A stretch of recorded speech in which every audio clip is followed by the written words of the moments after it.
Assalamualaikum warahmatullahi wabarakatuh. Apa kabar sobat semua? Semoga sobat dalam keadaan baik dan bahagia tentunya. Dan ini matahari hari ini lumayan terik, tapi tak apalah. Sobat, saat ini saya masih di sekitar Kota Tua Jakarta. Ya, kali ini saya lagi jalan-jalan dan kebetulan berada di area jembatan Kota Intan. Mungkin sobat yang tinggal di sekitar Taman Sari, Jakarta Barat tidak asing dengan lokasi ini. Nah, bagi sobat yang belum apalagi baru mendengar nama tempat ini, yuk ikutin video ini sampai selesai.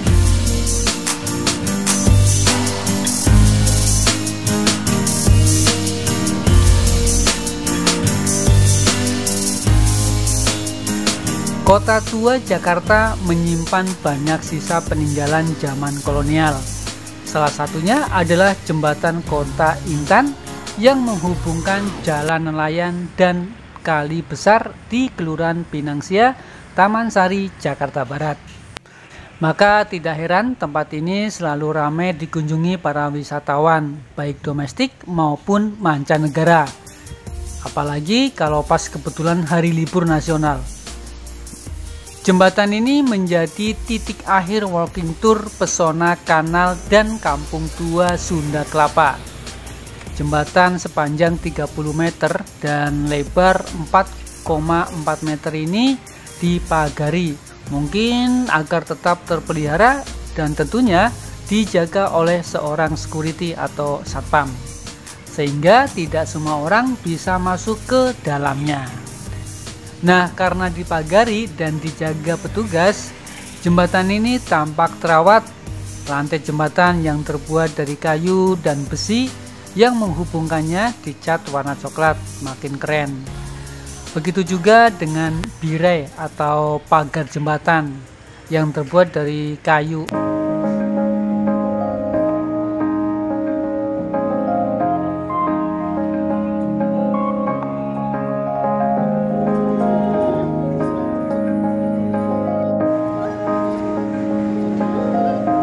Beruntung saya bisa masuk ke area jembatan ini, namun tidak bisa melintasi jembatan tersebut. Kata penjaganya sih dikhawatirkan roboh.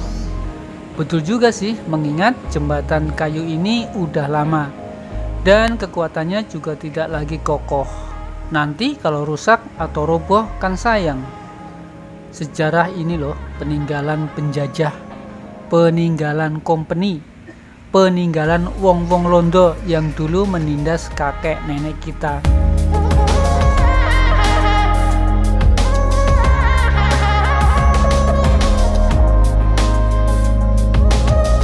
Dikutip dari akun Instagram resmi Kementerian Pekerjaan Umum dan Perumahan Rakyat, jembatan Kota Intan dibangun pada tahun 1628 oleh VOC.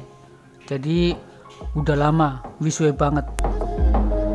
Jembatan pertama di Indonesia ini telah berganti nama beberapa kali, mulai dari Engelsburg, jembatan Inggris.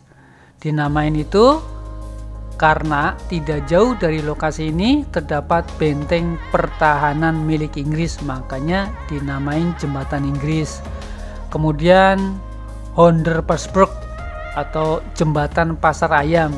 Mungkin karena di dekat lokasi ini dulu terdapat pasar ayam. Biasalah Indonesia kalau ngasih nama kan sesuai dengan kondisi dan lokasi, mungkin itu. Kemudian susah banget namanya. Middelpunberg. Sorry ya kalau salah nyebut. Jembatan Pusat. Hingga berganti nama lagi menjadi Jembatan Ratu Juliana. Barulah setelah kemerdekaan Indonesia namanya berubah menjadi Jembatan Kota Intan, sesuai dengan lokasinya yang berada di ujung Kastil Batavia Bestin Diamond atau Intan. Meski namanya sering berganti, namun bentuk dan gaya arsitekturnya tidak berubah. Keren kan?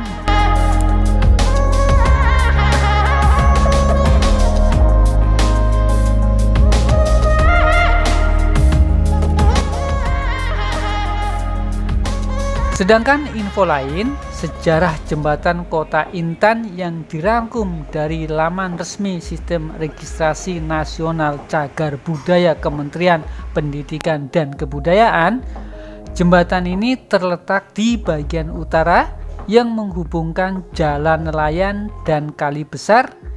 Jembatan Kota Intan dibangun tahun 1628. Kayaknya tadi udah aku sebut di awal deh, ya udah nggak apa-apa biar nggak lupa sobat semuanya. Dan merupakan jembatan jungkit satu-satunya yang tersisa di Indonesia. Jembatan ini juga merupakan jembatan jungkit pertama di Batavia.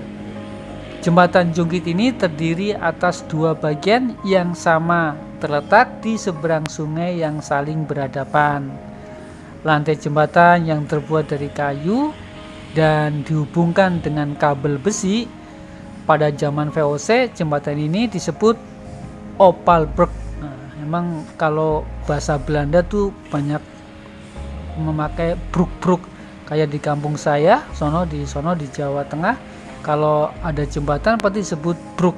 Karena nanti kayak nangkar lewat brug. Nah, itu brug itu artinya jembatan, itu bahasa Londo. Nah, hingga awal abad ke-20, perahu-perahu masih dapat berlabuh nih di tepi Kali Besar ini, sehingga lantai jembatan ditarik ke atas biar perahunya bisa lewat. Nah, itu terjadi selama kurun waktu abad ke-17 dan 18. VOC telah membangun beberapa jembatan serupa di Batavia. Namun, jembatan-jembatan itu sudah tidak ada lagi. Nah, satu-satunya yang tersisa hanyalah jembatan Kota Intan ini. Kemudian pada tahun 1655, jembatan ini diperbaiki setelah jembatan yang lama yang terbuat dari kayu hancur pada waktu banjir. Pada tahun 1937, jembatan ini dipugar oleh Dinas Purbakala. Bentuk dan gayanya tidak berubah, hanya namanya berubah menjadi Opalbrug Juliana. Mungkin mengacu pada Ratu Belanda, Ratu Juliana. Makanya dinamain itu. Nah, setelah proklamasi kemerdekaan pada tahun 1945, nama jembatan tersebut berubah menjadi Jembatan Kota Intan, sesuai dengan nama lokasi setempat karena letaknya dekat dengan salah satu besti kastil Batavia bernama Bastion Diamond atau Intan. Untuk melestarikan keberadaannya, maka pada tanggal 7 September 1972, Gubernur DKI Jakarta saat itu, yaitu Bapak Ali Sadikin, menetapkan jembatan Kota Intan sebagai benda cagar budaya. Pada tahun 2000 dipugar oleh pemerintah Provinsi DKI Jakarta. Ketika revitalisasi Jakarta Kota pada awal tahun 1970, terjadi perubahan pada kedua sisi ujung jembatan yang sebelumnya ram diganti tangga, alas jembatan terbuat dari kayu. Jembatan ini juga dilengkapi dengan birai kayu sebagai pegangan orang yang melewati jembatan ini.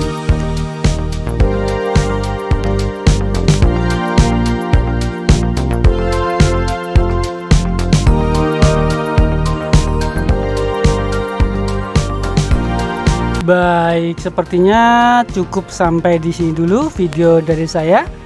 Terima kasih yang sudah mengikuti video ini dari awal hingga akhir. Kita jumpa lagi di video berikutnya. Wassalamualaikum warahmatullahi wabarakatuh.